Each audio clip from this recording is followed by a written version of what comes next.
Waktu itu yang dinyatakan sebagai pemberi suap itu yang terlibat 1 Saiful Bahri, 2 Harun Masiku, 3 Doni Istiqomah. Tahu nggak Bapak?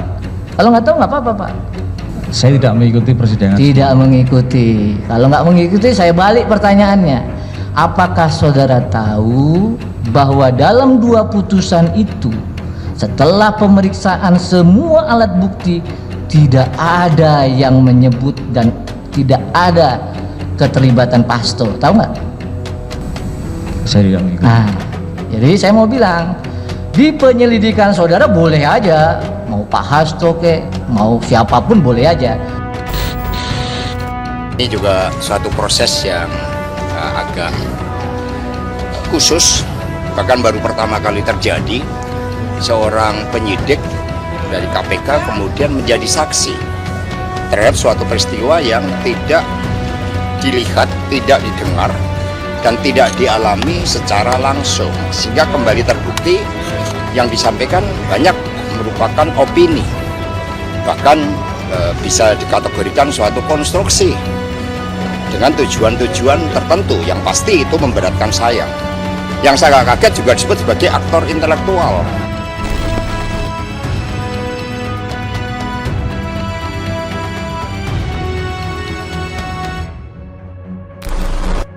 Ini menurut saya KPK sudah mulai panik ya, dan bahkan di beberapa sidang itu tidak membuktikan, yaitu Hasto Kristanto itu melakukan penyuapan, perintangan dan lain sebagainya. Bahkan dari 12 saksi pun juga tidak ada yang mengatakan melihat atau mendengar Hasto Kristanto yang memberikan uang tersebut dan bahkan perintangan. Tetapi tiba-tiba ada pemberitaan seperti ini, Hasto kaget disebut aktor intelektual suap PAW Harun Masiku. Nah, ini juga sangat mengejutkan sekali ya, tiba-tiba Hasto oleh penyidik itu aktor intelektual.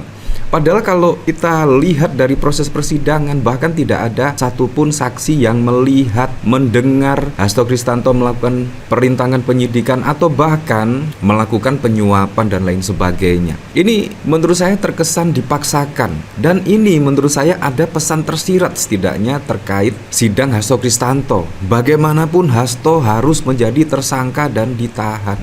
Nah, apalagi juga mendekati Kongres PDIP ya, Kongres PDIP. Bayangkan kalau Hasto Kristanto misalkan tidak jadi ditahan atau bebas, wah itu pastinya Hasto juga menjadi sekjen PDIP. Dan saat ini pun juga masih rame ya, digodok di internal PDIP siapa yang akan menggantikan sekjen PDIP Hasto Kristanto. Nah, menurut saya dengan sidang Hasto yang menyebut Hasto aktor intelektual, dengan proses persidangan yang menurut saya didaur ulang dan bahkan juga tidak ada saksi yang melihat atau mendengar secara langsung terkait Hasto Kristanto melakukan penyuapan atau perintangan, tiba-tiba menjadi aktor intelektual, ini kan juga sungguh wow sekali. Nah, memang banyak dugaan terkait Hasto Kristanto ini, apakah murni penegakan hukum atau kriminalisasi. Banyak yang mengungkap terkait penetapan Hasto sebagai tersangka adalah kriminalisasi untuk mengobok-ngobok partai PDIP. Nah, apakah Anda sependapat? Nah, kalau kita melihat dari pemberitaan di sini ya, Sekjen PDIP Hasto Kristanto mengaku kaget dituding oleh penyidik KPK Arief Budi Raharjo sebagai aktor intelektual kasus dugaan suap Komisioner KPU RI dalam proses pergantian antara waktu PAW Harun Masiku menjadi anggota DPR RI. Nah, padahal ya yang cukup lucu sekali, kenapa penyidik KPK langsung bisa menuduh Hasto sebagai aktor intelektual kasus suap ini, padahal Harun Masiku juga belum ditemukan. Tiba-tiba yang menjadi aktor intelektual adalah Hasto Kristanto. Ini kan sangat lucu sekali. Harusnya diselidiki dong. Terkait apa? Ya, terkait penyidik Rosa pada saat lalu yang menyebut ada 4 pimpinan KPK yang merintangi penyidikan dan bahkan tidak menetapkan Hasto sebagai tersangka. Seharusnya diperiksa dong semuanya 4 pimpinan KPK.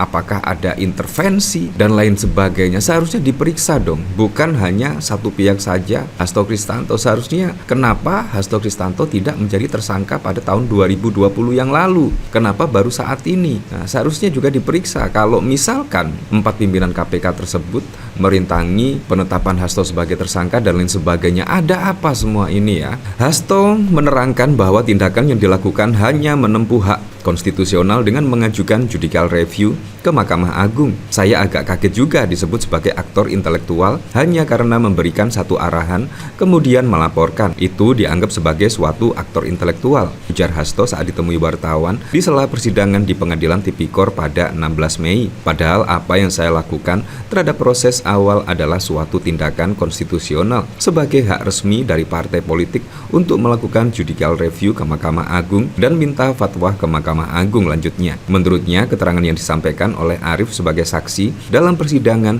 hanya sekedar opini yang dianggap memberatkannya sebagai terdakwa. Ini juga satu proses yang agak khusus, bahkan baru pertama kali terjadi seorang penyelidik dari KPK kemudian menjadi saksi terhadap suatu peristiwa yang tidak dilihat, tidak didengar, dan tidak dialami secara langsung, kata Hasto. Sehingga kembali terbukti yang disampaikan banyak merupakan opini, bahkan bisa dikategorikan suatu konstruksi dengan tujuan-tujuan tertentu yang pasti itu memberatkan saya, imbuhnya. Nah, menurut saya sudah jelas lah, Hasto ini memang sudah menjadi target lah, target bagaimanapun Hasto harus ditahan dan lain sebagainya. Karena kritikan-kritikan Hasto pada saat lalu ya, kemungkinan ada yang tidak senang, ada yang marah terkait kritikan Hasto Kristanto, dan bahkan pada saat lalu sudah diingatkan oleh Koni Bakri. Koni Bakri jauh-jauh hari itu sudah mengingatkan Hasto Kristanto untuk tidak speak up, diam terhadap kritikan-kritikan kepada Pak Jokowi dan lain sebagainya.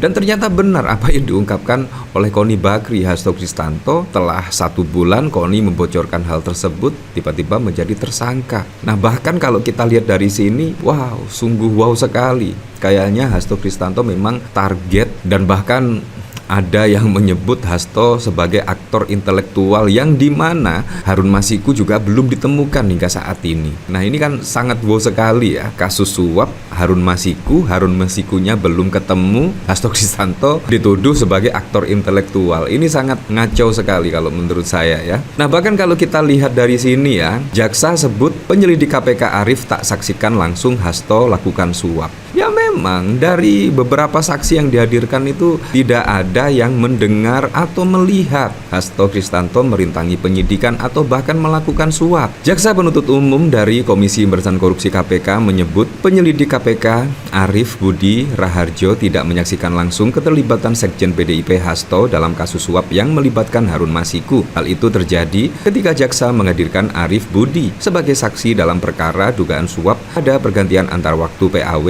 anggota DPR RI dan dugaan perintangan penyidikan kasus Harun Masiku yang menjerat Hasto. Awalnya, tim hukum Hasto menyampaikan keberatan terhadap kesaksian Budi yang menjelaskan soal kejadian ekspos perkara setelah lembaga anti rasuah melakukan operasi tangkap tangan OTT pada 8 Januari 2020 yang lalu. Kuasa hukum Hasto, Alfon Kurnia Palma, yang juga menilai keterangan Arief yang menjelaskan tentang ekspos perkara tidak relevan, sebab pada awal persidangan jaksa menyatakan bahwa Arief merupakan salah seorang tim yang ikut dalam pengejaran Harun Masiku di Perguruan Tinggi Ilmu Kepolisian PTIK pada 8 Januari. Mohon dicatat majelis, tadi kan kesepakatan kami terkait dengan tanggal 8 ya, kata Alfon di Pengadilan Tipikor Jakarta pada Pengadilan Negeri Jakarta Pusat pada 16 Mei. Alfon meminta agar keterangan saksi difokuskan pada peristiwa operasi tangkap tangan OTT yang terjadi pada 8 Januari sesuai kesepakatan awal sidang. Ya, ini kan bukan fakta. Beliau ini ya, faktanya kan tadi dikaitkan dengan apa yang terjadi